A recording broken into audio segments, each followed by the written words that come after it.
Turkey and Russia broker a fragile ceasefire. A way out of Syria's war might finally be in sight.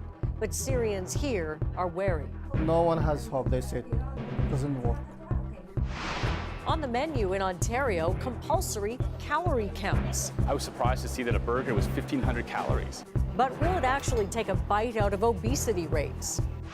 And hands on your buzzers, it's political quiz night. At issue versus the insiders, and bragging rights are on the line.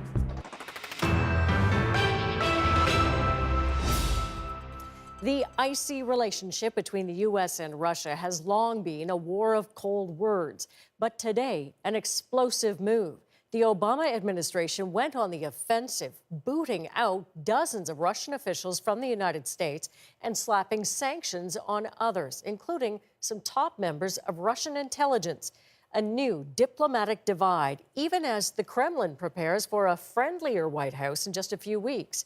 Karen Pauls has our story tonight from Washington.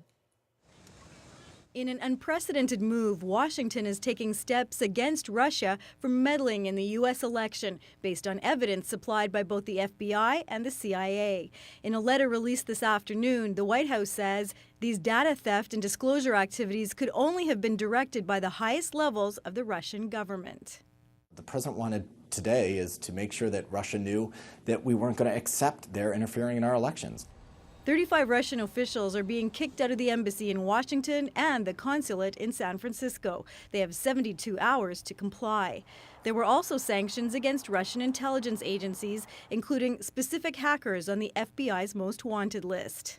As well, the U.S. government has shut down 2 Russian-owned compounds in New York State and Maryland, which it says were used to collect intelligence. The Russians fired back, with the Kremlin saying the sanctions will destroy diplomatic relations with Russia. And the Russian embassy in the UK tweeted this response, calling it Cold War deja vu, and that everyone will be glad to see the last of this hapless administration. There are questions about how much teeth Obama's executive actions will have. The White House knows Trump can wipe out these sanctions as soon as he takes office, but it has this word of caution. The next president wants to lift sanctions against senior Russian intelligence units to make it easier for them to interfere with our elections. Then he can go ahead and do so. We just don't think that'll make much sense.